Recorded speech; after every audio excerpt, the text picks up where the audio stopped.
کہ متع کیا چیز ہے؟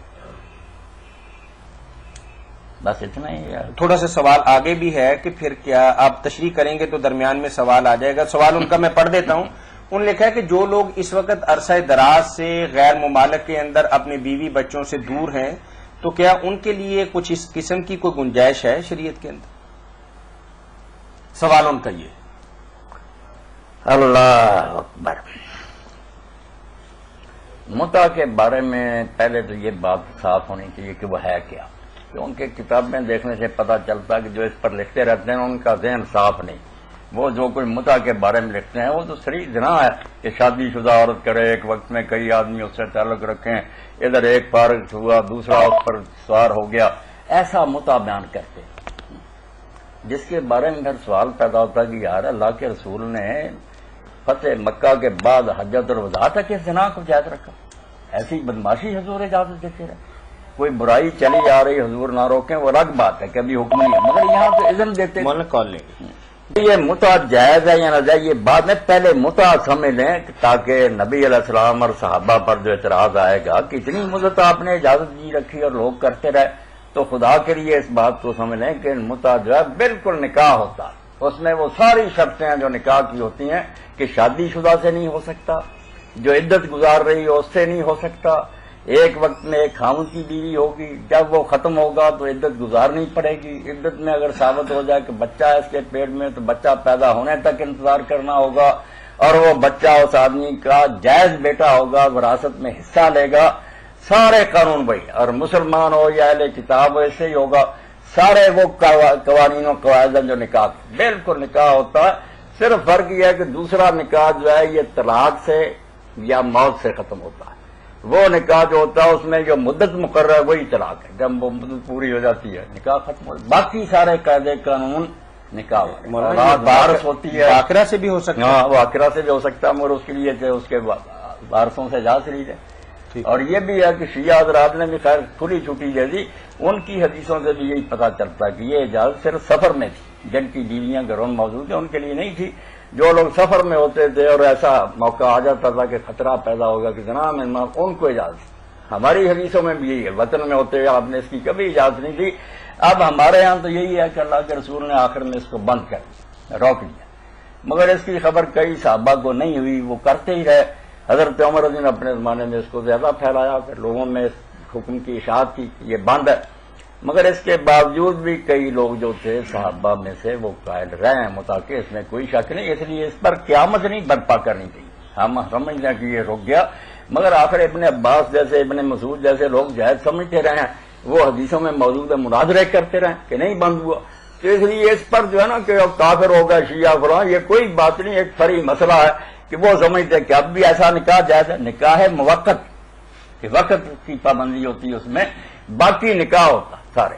اولاد جائز ہوتی ہے، وہ وارث ہوتی ہے، عدت بھی ہوتی ہے. ہمارے یہاں بڑے بڑے علماء مولوی صاحب جیسے لکھ دیتے ہیں کہ اس میں عدت ہی کوئی. بالکل غلط بات. عدت ہوتی ہے، اور اس عدت میں اگر پتہ چل جائے کہ حاملہ ہے تو بچہ پیدا ہونے تک نیا نکاح نہیں کر سکتے. وہ بچہ پیدا ہوگا، اس آدمی کا بیٹا لکھا جائے گا، وہ وارث ہوگا دوسرے بیٹے. اگر کسی نے متع کرنا اور اگر بدکاری کا نام متع رکھ لیا تو پھر تو اس کی اپنی حرام بدگی ہے، وہ متع نہیں. اس لیے جو رسول اللہ نے اجازت دی رکھی نا وہ ایک نکاح تھا پورا، سارے قانون تھے نکاح کے. شادی شدہ عورتوں سے نہیں ہوتا تھا، نہ وہ جو عدت میں ہوتی تھی ان سے ہوتا تھا. سارے قاعدے اس کے نکاح کے. اب جو مولانا مختلف مطلب فقہا کے مسلک بنے ہوئے ہیں، تو کوئی ایسے فقیہ بھی ہیں جو اس کو جائز قرار دیتے ہیں؟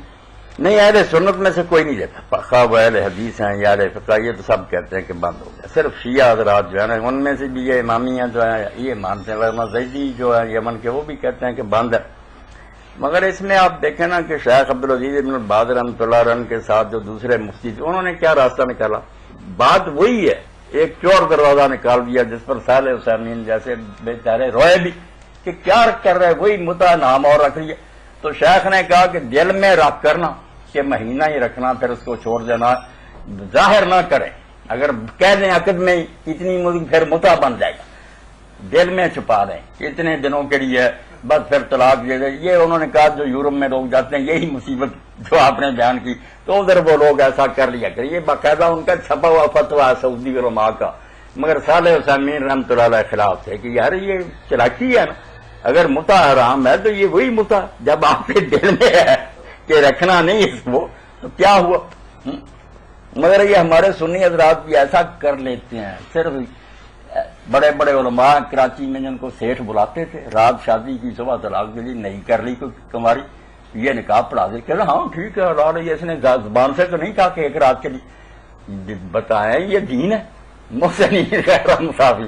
اللہ تو کہتا ہے نکاح کے وقت نیت ہونی چاہیے کہ اس کو ہمیشہ رکھنا، بعد میں بدقسمتی سے کوئی وقت آ جائے وہ الگ بات ہے، ذہن میں پہلے کہ رکھنا ہی نہیں، یہ تو عیاشی کرنے والی بات۔ تو یہ بھی فتوے جو ہے نا پھر ہیرا پھیری سے لوگ نکال لیتے ہیں، شیعوں کو برا کہتے رہتے ہیں، آپ یہ کہہ دیتے ہیں کہ دل میں رکھ لے بات اور مہینے کے لیے کر لے، بعد میں چھوڑ دے۔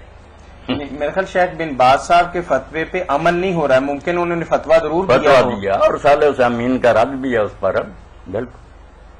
بارک اللہ فیک، یعنی آپ کا معنی یہ ہے کہ متا کی جو شرائط ہیں وہ بہت کڑی، بالکل صحیح بالکل نکاح کی نکاح طرح ہیں، نکاح اور ہے۔ صحیح نکاح اور متا کے درمیان صرف ایک باریک سا فرق باریک ہے سا۔ کہ نکاح جو ہے وہ ہنگامی حالت اس میں آ سکتی ہے، لیکن اس میں سے پہلے سے طے شدہ ہوتا ہے کہ ایک مقررہ مدت کے بعد ہم دونوں نے علیحدہ ہو جانا ہے، طلاق باقی اس میں عدت بھی ہے اور باقی سارے مسئلے وہی ہیں جو نکاح کے۔ تو شرعی اعتبار سے اب جو لوگ بیرونی ممالک میں رہتے ہیں تو مولانا نے جیسا کہ فرمایا اور بتایا کہ شرعی اعتبار سے متا جو ہے اللہ کے نبی صلی اللہ علیہ وسلم نے حجۃ الوداع کے موقع پر اس کی ممانعت کر دی، اور اس ممانعت کے باعث آج کوئی بھی بندہ اس کو جائز قرار نہیں دیتا۔